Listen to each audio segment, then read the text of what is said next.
இயேசுவில் என் அன்பு சகோதர சகோதரிகளே, ஆண்டவர் நாமத்திற்கு சோத்திரம். தினம் ஒரு ஜப வழியாக பேசிக்கொண்டிருப்பது உங்கள் அன்பு சகோதரன் பிரபு. எப்படிங்க இருக்கீங்க? இன்றைய நாள் எப்படிங்க போச்சு உங்களுக்கு? மகிழ்ச்சியாக இருந்தீங்களா? எப்போவுமே சந்தோஷமாக இருங்க.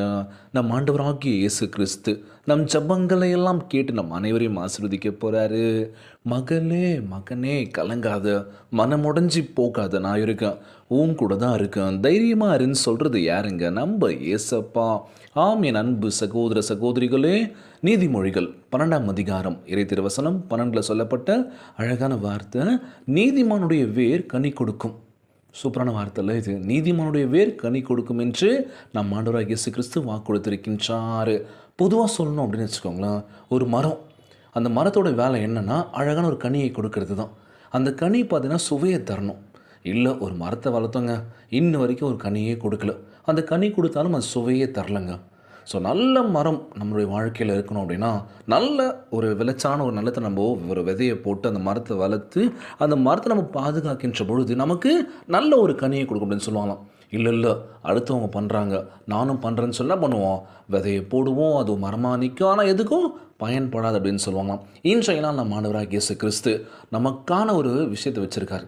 அதை தேடி ஓடுகின்ற பொழுது நம்ம வாழ்க்கையில் பல வெற்றியை கொடுக்க போகின்றார்.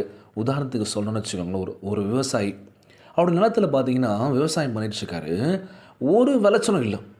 அவரும் மனம் சோர்ந்து, என்னடா இது, இவ்வளோ செலவு பண்ணி இவ்வளோ விஷயம் பண்ணி நம்மளுடைய நிலத்தில் எந்த ஒரு பயனும் தரலையே அப்படின்னு சொல்லி ஒரு நாள் என்ன ஆகுது அப்படின்னா, சோர்ந்து போய் உட்கார்ந்துட்டு இருக்கும் போது ஏதோ ஒரு குரல், நீ கவலைப்படாத, இப்போ போ, உன் வயலில் போயிட்டு விளைச்சல் ஆரம்பி, திரும்பி நீ பயிரிடு, நிச்சயமாக ஒரு பலன் கிடைக்கும் அப்படின்னு சொல்லும் போது, யாரா அந்த குரல்னு தெரியாமல் ஓகே ட்ரை பண்ணி பார்ப்போம்னு சொல்லி என்ன பண்ணுறாரு, அவருடைய நிலத்தில் போய் மீண்டுமாய் விளைச்சல் ஆரம்பிக்கிறாரு. ஆனால் அதனுடைய பலன் என்ன கிடைச்சிது அப்படின்னா, அன்றைய தினம் இல்லாமல் ஒரு மாதம் 2 மாதம் கழித்து தானே போய் நம்ம பார்ப்போம். அதேமாதிரி பார்த்துருக்காரு, அமோக விளைச்சல். அவர் ரொம்ப சந்தோஷமாக இருந்தது. மனம் நொந்து போயிட்டேன், எதுவுமே கிடைக்காது போல், நம்ம எவ்வளோ முயற்சி பண்ணி பார்த்தோம், நம்மளுடைய நிலத்தில் எதுவுமே கிடைக்கலன்னு சொல்லி அப்செட் ஆன அவர் திடீர்னு பார்க்கும் போது என்ன ஆகுது, அமோகமாக அவருடைய விளைச்சல்லாம் அதிகமாகி நல்லா பயிரிட்டு அந்த விவசாயி பார்க்கும்போது ரொம்ப சந்தோஷமாக அந்த ஊர்லேயே அவர் மிகப்பெரிய ஒரு உயர்ந்த ஒரு இடத்துக்கு போனார் அப்படின்னா எப்படி இருக்கும்? ஏன்னா ஒவ்வொரு விவசாயி கஷ்டப்படுறத நம்ம பார்த்துருக்கோம்.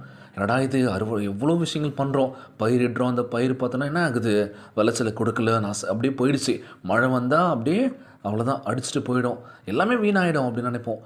ஆனால் அவர் சோர்ந்து போகாமல், மனம் உடஞ்சிடாமல், ஓகே ட்ரை பண்ணி பார்ப்போம், மீண்டும் முயற்சி பண்ணார்லாம். ஸோ முயற்சி பண்ணதுக்கான பலன் என்னாச்சு, பலுகி பெருகி நம்ம ஆண்டவராக இயேசு கிறிஸ்து கொடுத்தார்ல. நம்முடைய வாழ்க்கையிலும் சரிங்க, நீங்கள் எவ்வளோ முயற்சி பண்ணாலும் சரி, சோர்ந்து போகாதீங்க, வெற்றி அடையல, தோத்துக்கிட்டே இருக்கேன் அப்படின்னு சொல்லி ஃபீல் பண்ணாதீங்க, முயற்சி பண்ணுங்கள், கண்டிப்பாக வெற்றி கிடைக்கும். எவ்வளோ பேர் வாழ்க்கையில் தோற்றவங்க இன்றைக்கி ஜெயிச்சிருக்காங்க. ஒரு தோல்வியை பார்த்துட்டு நம்ம விழுந்துட்டோம் அப்படின்னா, என்னடா இது வாழ்க்கை அப்படின்னு யோசிக்க வச்சிடணும்ல. மீண்டும் முயற்சி பண்ணி பாருங்கள், ஜெயிக்கலாம் அப்படின்னு சொல்லி இன்றைய நாள் ஜெபம். உலகில் வாழ்கின்ற எல்லாருக்கும் நம்ம ஜெபிக்க போகிறோம். முக்கியமாக சொல்ல போனோம் அப்படின்னு வச்சுக்கோங்களேன், உங்களுக்கு எல்லாமே கிடைக்கணும் அப்படின்னா முதலாவது கீழ்ப்படுதல் இருக்கணும். ஒரு சில விஷயங்கள் பண்ணும்போது உண்மையாக இருக்கணும், எல்லாருக்கிட்டையும் அன்பாக பேசணும், எல்லோரையும் அன்பாக பார்த்துக்கணும்ல. இந்த விஷயம் மட்டும் தான் இது பண்ண முடியல. நானும் அன்பாக இருக்கணும்னு நினைக்கிறேன், கோவம் வந்துடுது, வார்த்தையை விட்டுடுறேன், சாரி சொன்னால் அக்செப்ட் பண்ணுவாங்களா? இல்லைல்ல. ஸோ பேசுகிற வார்த்தை அடுத்தவங்களுக்கு ஆறுதலை கொடுக்கணும், நம்மக்கிட்ட திரும்பி பேச வைக்கணும். ஆமாவா இல்லையா? கண்டிப்பாக நம்ம ஏசப்பா நம்மளை பத்திரமா பார்த்துப்பாரு. நீங்கள் உங்கள் முயற்சியை ஒருபோதும் விற்றாதீங்க. யார் என்ன சொன்னாலும் கலங்கக்கூடாது, பார்த்துக்கலாம் அப்படின்னு சொல்லி முயற்சி பண்ணுங்கள், வாழ்க்கையில் ஜெயிக்கலான்னு சொல்லி நல்ல ஒரு கனியை கொடுக்கின்ற ஒரு மரமாக நம்ம வளர்ந்து நிற்க போகிறோம். ஏன்னா நம்ம தான் வாழ்க்கையில் ஜெயித்தோம், நமக்கு எல்லாமே தெரியும், அடுத்தவங்களுக்கு ஏன் நம்ம சொல்லித்தரணும் அப்படின்னு இல்லாமல் நம்ம கற்றுக்கிறத மற்றவங்களுக்கு ஷேர் பண்ணால் எவ்வளோ பெரிய பலன் இல்லை அது. அது அப்படியே பெருகி பெருகி பெருகி பெருகி பின்னாடி சொல்லுவாங்களோ, பிரதர் எனக்கு அந்த பிரதர் தான் சொல்லி கொடுத்தாரு, இன்றைக்கி நான் உங்களுக்கு ஷேர் பண்ணுறேன், நீங்கள் அடுத்தவங்களுக்கு ஷேர் பண்ணுங்கள். அப்படி இருந்தான்னு வச்சுக்கோங்களேன், நம்மளுடைய விஷயங்கள் மற்றவங்களுக்கு ஷேர் பண்ணும்போது எவ்வளோ அற்புதமாக இருக்கும். நம்ம ஆண்டவராக இயேசு கிறிஸ்து நமக்கு நல்ல ஒரு பலனை கொடுக்க போகின்றார். இன்றைய நாள் ஜெபம். உலகில் வாழ்கின்ற எல்லாருக்கும் நம்ம ஜெபிக்க போகிறோம். முக்கியமாக ஒவ்வொரு விவசாய குடும்பங்களுக்காக நம்ம ஜெபிக்க போகிறோம். நம்ம இன்றைக்கி சாப்பிட்றோம், நம்ம இந்த விஷயம்லாம் பண்ணுறோம் அப்படின்னா அவங்க இல்லைன்னா நம்ம இல்லை. ஸோ அவங்க குடும்ப உறவுகள் எல்லோரும் நல்லா இருக்கணும்னு சொல்லி கேட்க போகிறோம். அது மட்டும் இல்லாமல் ஒவ்வொரு குழந்தை செல்வங்களுக்காக ஜெபிக்க போகிறோம். குடும்ப உறவுகளுக்காக நம்ம ஜெபிக்க போகிறோம். ஜெபத்திற்குள்ளாக பயணிப்போமா? எங்களை மிகவும் அதிகமாய் நேசிக்கின்ற அன்புள்ள ஆண்டவராகிய இயேசுவே, இன்றைய நாள் வாக்குறுதி வசனத்திற்காக நன்றி ராஜா. ஆண்டவரே, நீதிமானின் வாழ்க்கை எப்பக்கத்திலும் கனி கொடுக்கும் என்று அளித்திருக்கும் வாக்கு தத்தத்திற்காக உம்மை சோத்தரிக்கின்றனப்பா. உமக்கு கீழ்ப்படிந்து நடக்கவும், எங்களுடைய இருதயத்தை சுத்தமாக வைத்துக் கொள்ளவும், உம்முடைய ராஜ்யத்தில் விசுவாசோடு விதைக்கவும் எங்களுக்கு உதவி செய்ய வேண்டும் என்று ஜெபிக்கிறோம்ப்பா.